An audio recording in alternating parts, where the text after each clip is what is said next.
श्री वल्लभाधीश की जय, श्री गुसाई जी परम दयाल की जय, श्याम सुंदर श्री अमने महाराणी की जय, श्री हरिराय महाप्रभु की जय, ગોકુલનાથ કી જય. આપણે 84 વૈષ્ણવની વાર્તાનું રસપાન કરીએ છીએ. તેમાં આપણે 31મી વાર્તા આવ્યા છીએ જગન્નાથ જોશી. આચાર્યજી મહાપ્રભુજીના સેવક જગન્નાથ જોશી ખેરાળુના તેમની વાર્તાનો ભાવ કહીએ. એ જે પ્રકારે શરણે થાય તે આગળ એમની માતાની વાર્તામાં કહીશું. વાર્તા પ્રસંગ 1. એક દિવસ જગન્નાથ જોશીએ શ્રી ઠાકોરજીએ શૃંગાર કરી વાઘો પહેરાવીને રાજભોગનો થાળ સાજીને શ્રી ઠાકોરજીની આગળ ધર્યો. પછી બહાર આવ્યા ત્યારે જગન્નાથ જોશીના મનમાં એ આવ્યું કે ઠાકોરજી વાઘો પહેરીને આરોગે છે, થાળ છોવાઈ જશે. એ વાત ઠાકોરજીએ જગન્નાથ જોશીના મનની જાણી. તેથી લાત મારીને થાળ ચોકીથી નીચે નાખી દીધો. ત્યારે ચોથી વાર જગન્નાથ જોશી બહુ શ્રમિત ત્યારે જગન્નાથ જોશીએ ફરીથી સામગ્રી કરી થાળ ધોઈ ધર્યો. ત્યારે ઠાકોરજીએ ફરી લાત મારી નીચે નાખી દીધો.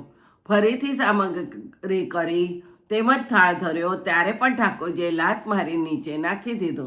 ત્યારે ચોથી વાર જગન્નાથ જોશી બહુ શ્રમિત થયા. માથું નીચું કરવા લાગ્યા કે શો અપરાધ પડ્યો છે કે ઠાકોરજી જેટલી વાર થાળ ધરું એટલી વાર લાત મારી નીચે નાખી દે છે. સામગ્રી આરોગ્યા નહીં. એ પ્રમાણે પોતાના મનમાં વિચાર કરતા બહુ જ આતુરતા અને દીનતા આવી.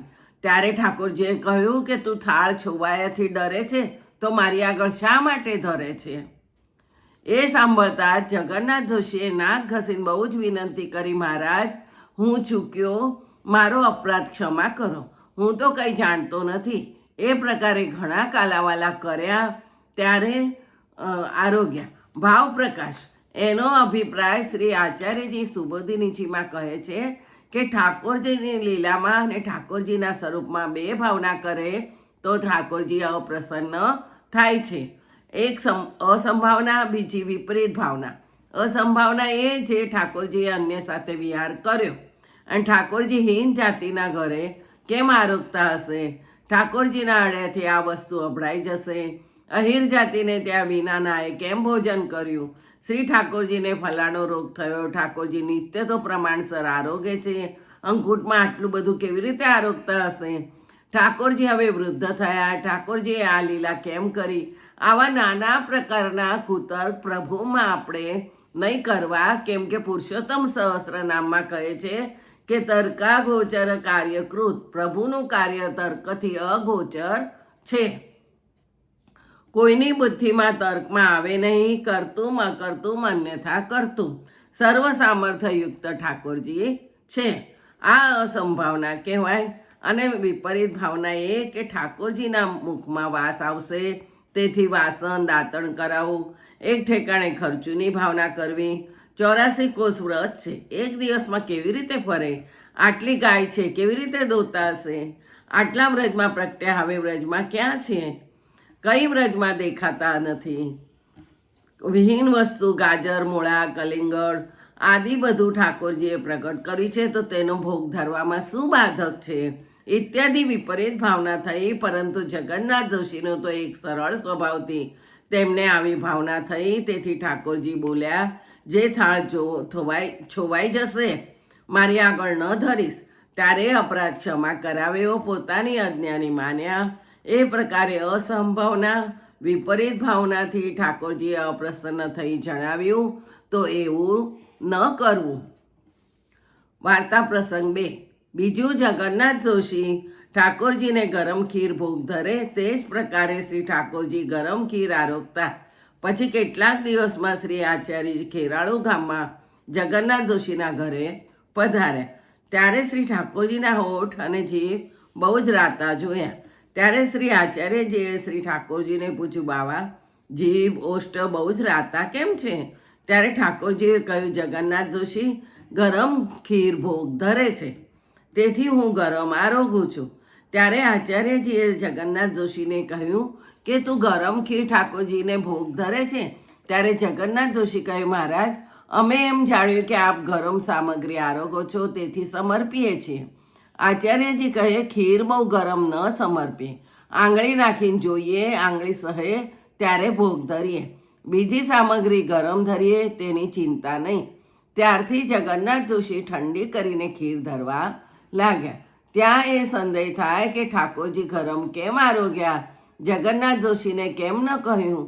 ત્યાં એમ જાણવું કે જે દિવસથી જગન્નાથ જોશીના મનમાં થાળ છોવાઈ જવાની અસંભાવના થઈ ત્યારથી બહુ અનુભવ ન જણાવતા એમની પ્રીતિથી આરોગતા. વાર્તા પ્રસંગ 3. વળી એક સમય જગન્નાથ જોશી શ્રી આચાર્યજીના દર્શન અડેલ ચાલ્યા. તે માર્ગમાં અંકુરનો દિવસ આવ્યો. ત્યારે આચાર્યજીનો એક સેવક સુથાર મથુરાનો રહેવાવાળો હતો. તેને કહે, ગામમાં જઈને ઉત્તમ સામગ્રી જે મળે તે લઈ આવો, દાળ ચોખા ઘી ખાંડ આદિ લાવો. ત્યારે તે વૈષ્ણવ ગામમાં ગયું. ગામ નાનું હતું, એક જુવાર મળે, બીજું કાંઈ ન મળે. તેથી આવીને જગન્નાથ જોશીને કહ્યું કે આ ગામમાં તો જુવાર મળે છે, બીજું કાંઈ મળતું નથી. ગામ નાનું છે માટે કંઈ મળતું નથી. ત્યારે વૈષ્ણવ જુવાર લઈ આવ્યા. પછી કહે, એને વીણી ઝાટકીને લઈ આવો. ત્યારે તે વૈષ્ણવ જુવારને સારી રીતે વીણી ઝાટકીને લઈ આવે. પછી જગન્નાથ જોશીએ જુવારને પાણીમાં ચઢાવી. ત્યારે તે વૈષ્ણવે કહ્યું કે આ જુવારની ભૂસી છે, તેને પાણીમાંથી બાંધીને ઉપર ધરી દો, તે બાફથી ઢોકળા જલ્દી થઈ જશે. એટલે જગન્નાથ જોશીએ તેને બાંધીને ઉપર ધર્યા. પછી જ્યારે જુવારનું ઠુમરું ખદબદવા લાગ્યું ત્યારે તે ભૂસીના ઢોકળા જુવારમાં પડી ગયા અને બધું એકઠું થઈ ગયું. ત્યારે જગન્નાથ જોશીએ તે જોઈને મનમાં બહુ ખેદ કર્યો. પછી ભગવત ઈચ્છા માનીને જેવું થયું તેવું ભોગ ધરીને મહાપ્રસાદ લીધો અને પછી સૂઈ રહ્યા. ત્યારે શ્રી ઠાકોરજી જગન્નાથ જોશીને કહે કે મારા પેટમાં ઠુમરુંનું ઢોકળું દુખે છે. એટલે જગન્નાથ જોશીએ સૂંઠ, અજમો, મીઠું મિક્સ કરીને સમર્પ્યું. ત્યારે ઠાકોરજી કહે, મારા પેટમાં હવે ચેન થયું છે. આથી જગન્નાથ જોશીએ મનમાં બહુ જ પશ્ચાતાપ કર્યો કે આજે ઠાકોરજીને બહુ દુઃખ થયું. આવું સારું કામ જોઈને મજલ ઉપર ઉતરીશું. તે દિવસથી સારું કામ જોઈને ઉતરતા. ભાવ પ્રકાશ. આ વાર્તાનો અભિપ્રાય એ છે કે જગન્નાથ જોશીનો સ્વભાવ સરળ ઘણો છે, પરંતુ ઠાકોરજી પ્રસન્ન થયા એટલે પહેલો થાળ છોવાવાની અસંભાવના તેમને અજ્ઞાનતામાં આવી હતી. તેથી ઉદાસ થયા હતા, બહુ બોલતા નહીં, પરંતુ એમનો સરળ સ્વભાવ હતો. કુતર્કે પંડિતાઈ કરી અથવા જ્ઞાન કરીને તર્ક ન કરતા. સહેજે મનમાં આવ્યું પછી કંઈ નહીં. ઠાકોરજી તેમનો સરળ સ્વભાવ જાણીને પ્રસન્ન થયા અને સ્નેહ જોવાને માટે જણાવ્યું કે મારા પેટમાં દુખે છે. ત્યારે એમનો સ્નેહ બહુ જ તેથી દુઃખ થયું અને સૂંઠ, અજમો, મીઠું ભોગ ધર્યો. એટલે ઠાકોરજી એમના ઉપર બહુ જ પ્રસન્ન થયા અને કહ્યું, હવે મારા પેટમાં ચેન છે. ત્યારે જગન્નાથ જોશીનું દુઃખ મટ્યું. વિદ્યાની ચતુરાઈ કે જ્ઞાની હોત તો કહેતા કે ઠાકોરજીના પેટમાં દુખે છે એ તો ઈશ્વર છે, પરંતુ જગન્નાથ જોશી સીધા નિષ્કપટ ભગવતીય છે. તેથી શ્રી ઠાકોરજી ફરી પ્રસન્ન થયા. એમાં એ જણાવ્યું કે જેના હૃદયમાં સ્નેહ હોય, જેનો સ્વભાવ સરળ હોય, તેનાથી અપરાધ પડે તો પણ ઠાકોરજી કૃપા કરે જ છે, એનો બગાડ નથી થવા દેતા. વાર્તા પ્રસંગ 4. વળી એક સમય જગન્નાથ જોશીએ પોતાના ઘરે ઉત્થાપન પછી ભોગને કમાડ ખોલ્યા. દર્શન થતા હતા. તે સમયે જગન્નાથ જોશી શ્રી ઠાકોરજીને મોરછલ કરતા હતા. તે સમયે એક ગરસિયો રાજપૂત દર્શને આવ્યો. તે દર્શન કરતો હતો અને બીજા પણ 10-5 વૈષ્ણવો દર્શન કરતા હતા. તે સમયે એક ડોશીએ ફૂલની માળા દઈને દૂરથી ઠાકોરજીના ઉપર નાખી. તે ઠાકોરજીના સિંહાસન ઉપર આવી પડી. તેથી જગન્નાથ જોશીને બહુ જ રીસ ચડી. તેથી તે માળા લઈને પાછી બહાર ફેંકી. ત્યાં બીજો એક રાજપૂત હતો, તેના ગળામાં તે માળા જઈને પડી. ત્યારે તે પેલા ગરાસિયાએ પોતાના મનમાં કહ્યું કે મને જગન્નાથ જોશીએ માળા નહીં આપી તો હું ખરો રાજપૂત.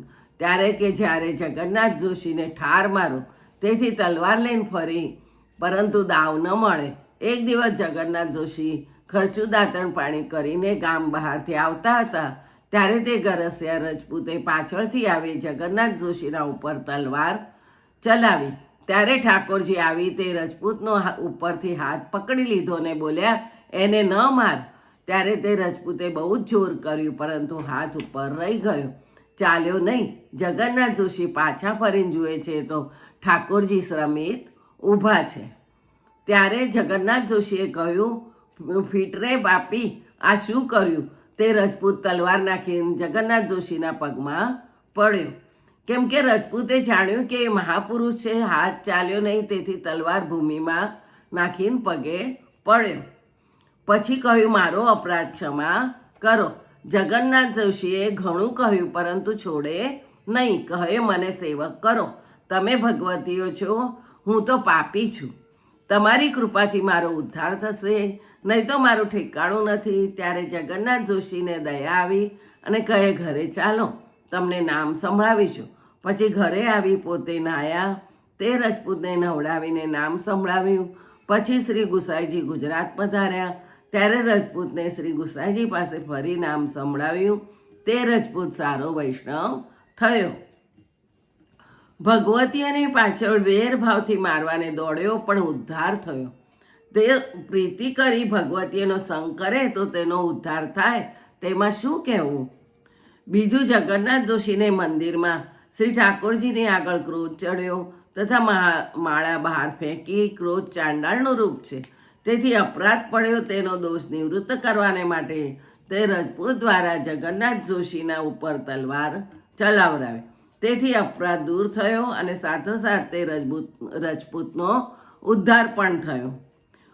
ઉદ્ધાર પણ કરવો હતો, તેથી બુદ્ધિ કરી ગઈ અને જગન્નાથ જોશીના પગે પડ્યો. અને તે રજપૂત લીલા સંબંધી હતો નહીં, મુક્તિનો અધિકારી હતો. રાસ પંચાધ્યાયીમાં વચન છે, કામ ક્રોધ ભયમ સ્નેહમ મેક્યમ સૌ હૃદય મેવમ ચ. એટલે ક્રોધે કર ફરીને તે રજપૂતને મુક્તિ થઈ. જગન્નાથ જોશી શ્રી આચાર્યજીના એવા કૃપાપાત્ર ભગવતીય હતા. વાર્તા 31મી કૃષ્ણાર્પણ. કાલે 32મી 31 જોશી જગન્નાથ જોશીની માતાની વાર્તા છે, તે જોઈશું. જય જય શ્રી ગોકલેશ.